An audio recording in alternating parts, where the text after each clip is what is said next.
2024-25 અંદાજપત્રમાં મંજૂર કરવામાં આવેલ મ્યુનિસિપલ આર્ટ્સ એન્ડ કોમર્સ કોલેજનું સને 2025 અને 26નું અંદાજપત્ર મંજૂર કરવા યોગ્ય નિર્ણય થવા બાબત કરું છું. નથી આ જગતની મને કોઈ બીક, ફક્ત મારા આકાથી ડરું છું. એટલે જે પ્રજાની અંદર માનનીય અધ્યક્ષશ્રી પ્લીઝ કોઈ ડિસ્ટર્બ ના કરતા, તમારો વારો આવે ત્યારે બોલજો ને, 20 મિનિટ બોલજો. ભલે કાંઈ વાંધો નહીં, અમે સાચું તમને સંભળાતું નથી એટલે માનનીય ચેરમેન શ્રી 2025-26 ના અંદાજપત્રની જે મીટિંગ બોર્ડ બોલાવવામાં આવેલું હતું એમાં જે જામનગરના પ્રશ્નો છે કે જે દર વર્ષે જનરલ બોર્ડમાં અંદાજપત્રમાં આવે છે પણ કામ થતા નથી, તે બાબતે વિપક્ષ દ્વારા શાસક પક્ષોનું ધ્યાન દોરવામાં આવેલું હતું. જે જામનગરના જટિલ પ્રશ્નો છે જેવો કે રખડતા ઢોર મુદ્દે, પછી બીજો વસ્તુ આવશે કે જામનગરમાં જે પણ જગ્યાએ કોઈ પણ જગ્યાએ ડિમોલેશન જે કરવાની જગ્યા છે ત્યાં જગ્યામાં નથી કરવું અને જ્યાં જગ્યાએ જરૂરત નથી ત્યાં તાત્કાલિક ધોરણે કોઈ પણ જગ્યાએ કરવાની જવાબદારી કરે છે. બીજું કે જામનગર મહાનગરપાલિકા દ્વારા એક પણ સ્મશાન નથી કે જામનગરની પબ્લિક જીવતા તો આ ગબ્બરસિંહ ટેક્સ ભરે છે, મરી ગયા પછી પણ એને ટેક્સ ભરવો પડે છે. જામનગર માટે બહુ ખરાબજનક બાબત કહેવાય અને અમારા બધે માટે પણ જે સાથી કોર્પોરેટરો છે 64 એના માટે બહુ ખરાબ વસ્તુ કહેવાય. તેનો પણ અમે અવાજ ઉઠાવ્યો છે અને શાસક પક્ષને કીધું છે કે આ બાબત પર યોગ્ય કાર્યવાહી કરવામાં આવે અને આમાં વિપક્ષ દ્વારા એવી પણ માંગ કરવામાં આવી છે કે જામનગરના બિલ્ડરોને ફાયદો કરવા માટે ત્રીજા સ્મશાનની જગ્યા ફાળવવામાં આવતી નથી. બીજો પ્રશ્ન છે કે જે આપણા જે ચેરમેનશ્રીએ જે વાત કરી, જે હમણાં થોડા દિવસ પહેલા રખડતા ઢોરના પ્રશ્ને એક લેડીઝને ગાયે ઢીકે ચડાવ્યા ત્યારે જે ચેરમેનશ્રીએ વિવાદાસ્પદ નિવેદન આપ્યું એ મારી દ્રષ્ટિએ બહુ અયોગ્ય છે.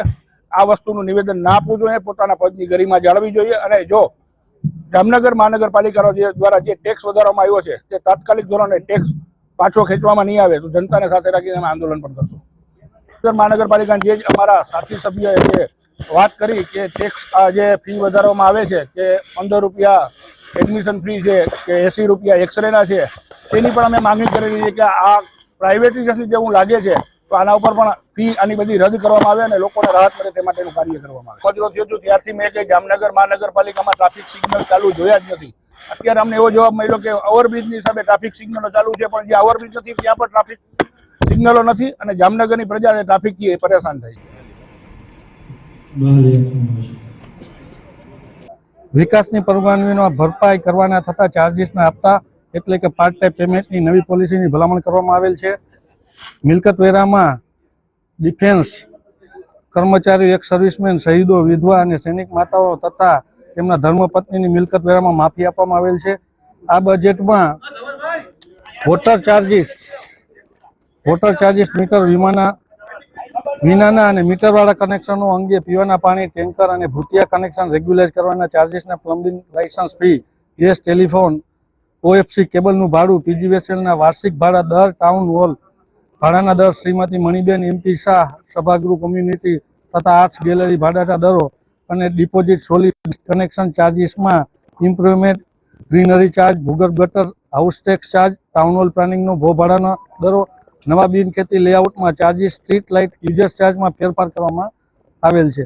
ઇમ્પેક્ટ ફી અને ટેલિકોમ્યુનિકેશન ઇન્ફ્રાસ્ટ્રક્ચર અને મોબાઈલ ટાવર પ્રારંભિક ઇન્સ્ટોલેશન ચાર્જ તથા પરવાના ફી સરકારશ્રીના ધોરણે વસૂલ કરવામાં મંજૂરી કરવામાં આવેલ છે.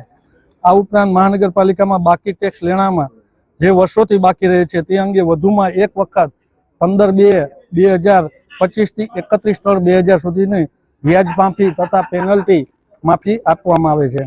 નગર પ્રાથમિક શિક્ષણ સમિતિ મહાનગરપાલિકા ફાળા પેટે ₹25 કરોડ તથા શાળા ફર્નિચર અને શાળા મકાનના કામો અન્વયે ₹2.5 કરોડ મળી ટોટલ 27.5 કરોડની ફાળવણીની જોગવાઈ કરવામાં આવેલ છે. Shri VM Mehta municipal arts and commerce college મહાનગરપાલિકા ₹15 લાખની ફાળવવાની જોગવાઈમાં છે અને આ 2025-26નું બજેટ જામનગરની પ્રજાને સુખકારી અને સમૃદ્ધિ માટેનું યોગ્ય બજેટ છે અને આ બજેટને હું આવકારું છું.